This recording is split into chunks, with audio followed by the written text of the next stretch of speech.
We've got a very special episode for you today. We're here at Historic Locust Grove, and I have with me Steve Thomas, and we're going to be actually preparing a couple of dishes. We've got peas and bacon and Scotch collops. This looks really good. Thanks for joining us today on this cooking episode.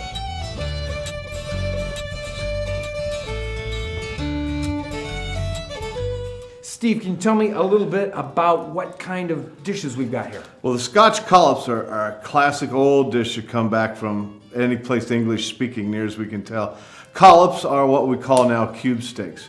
They cook them, especially in the farmsteads, a little differently though.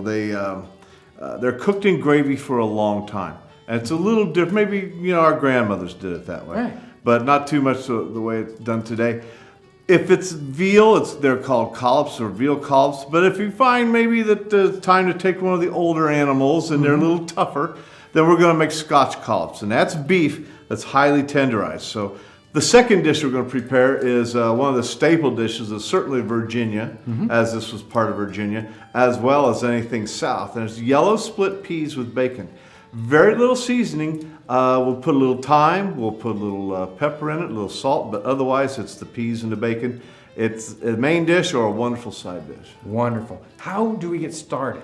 Well, I think the best thing for you to do, if you will manage the peas for us, Okay. there's some jowl bacon that's been smoked and cured, and if you could fry that in that Dutch oven back there, we'll start rendering that down a little bit, and then as soon as it's almost crispy, but it doesn't have to be, Right. we'll put the peas in, adjust the water, and away we go. What we're doing here, we take these beef steaks, so we're going to cut this into manageable pieces, both from the standpoint of serving to a lot of the farm hands and the kids, as well as how it fits in the pot. I am using a cut of round straight through the thigh of the animal, and traditionally those can be a little tough depending on how you cook it, and that's why we're tenderizing it, and that's why it's going to be delicious. Our next step for us here is to go ahead and flour the collops very lightly. So I'm going to grate a nutmeg into the egg wash, a little bit of salt, and a reasonable amount of pepper. Okay, I like pepper. We all love pepper, and the more the merrier. They used much more pepper back then than they're going to in the future. John, that looks marvelous. It's just perfect. You're a natural. All right, excellent. Well, now the next step is to go ahead and get the peas in. The peas were soaked in cold fresh water last night, Right. and they've been rinsed, and then fresh water's in there again. We may need to add a little more, but it's time to go into the pot, and once we get the water leveled up just to the top of the peas, we'll put some thyme from the gardens. Since these herbs are nicely dried, I'll just shake these over the top of the pot. We'll get some butter in our pan. Right, don't crowd these in the pan. They can touch, but they can't lay over the top of one another. And we're going to keep an eye on it. We're going to fry them very gently. We're going to watch very carefully and make sure that they don't overcook by the top of it cooking before it's turned over. These collops are nice and light and white, and they look great. So now we're going to make the gravy. So how does this gravy go together? Well, we're going to put a little more butter in the pan because that kind of went away as we fried. The pan you already cooked in, right? The pan we already cooked in.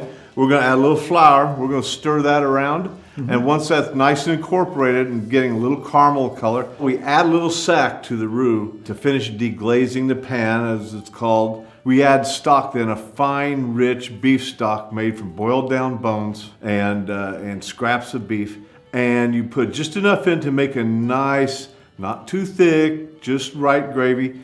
John, I'd like you to add the mushrooms. Once those are added, we'll add the collops, and then we'll build our fire up. We'll bring it up to a steady simmer, and that's where we'll keep it for 20 minutes, and then we'll check for tenderness. Okay, that's ready and cooking. You've added sack here, and we get a lot of questions about sack.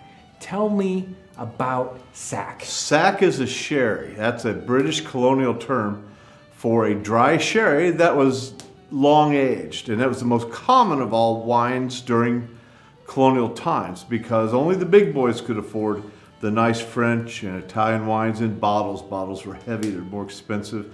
The bottles would have cost more than the sack. Sack was inexpensive and it was fortified, 17% alcohol like a sherry, and so what happens is that it doesn't spoil.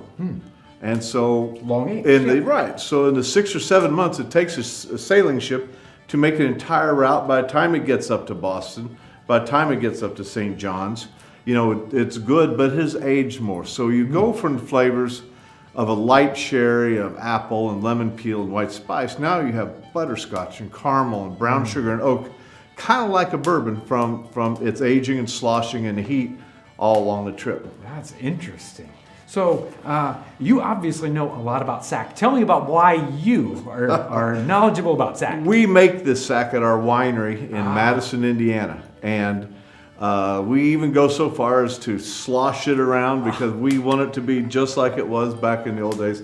We appreciate period foods, period beverages, and so we have a nice, fun period package here for our sack. What's the name of your winery? The Thomas Family Winery.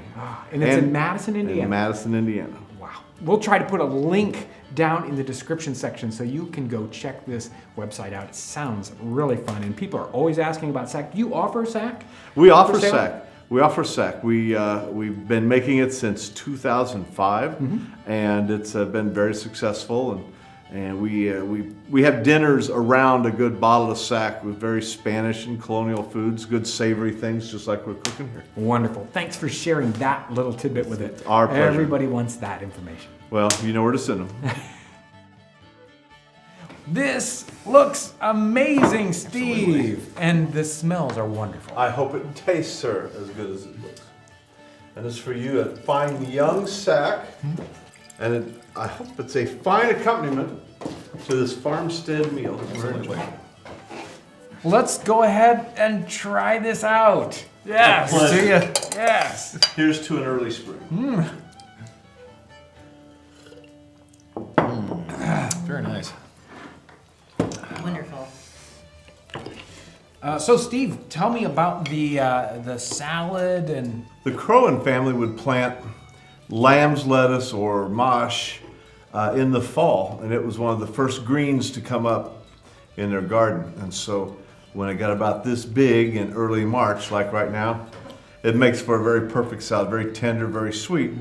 And one of the Welshmen taught the family how to make this fine dressing. It is buttermilk, mustard, honey, salt, and pepper. Fairly simple, but we're still using it way in the future. It's wonderful. It's delicious. Delightful. Of course, your collops, very nice and tender, have some wonderful flavor. I love the gravy in there, the mushrooms. Well, I hope they softened up nicely. It felt like wonderful beef, but you never know. Now, do you think that mushrooms now are the same that they were at the time, or have those changed?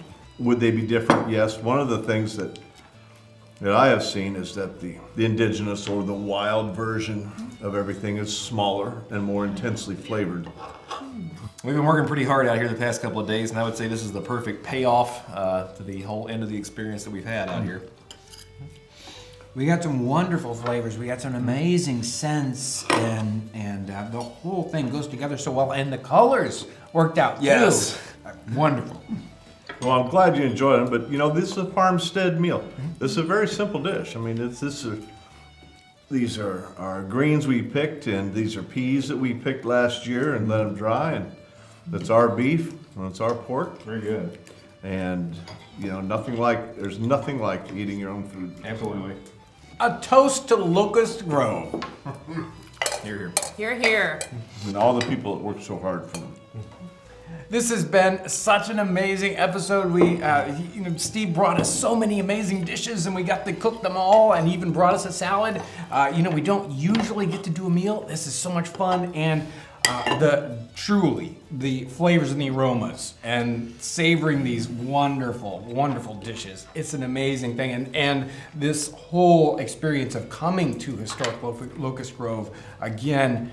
I can't say enough how, if you're in this area or you come to this area, make sure to visit this site. It is incredible. And I want to thank everyone for, coming along with this, and you coming along with us as we experiment, as we savor these flavors and the aromas of the 18th and 19th century.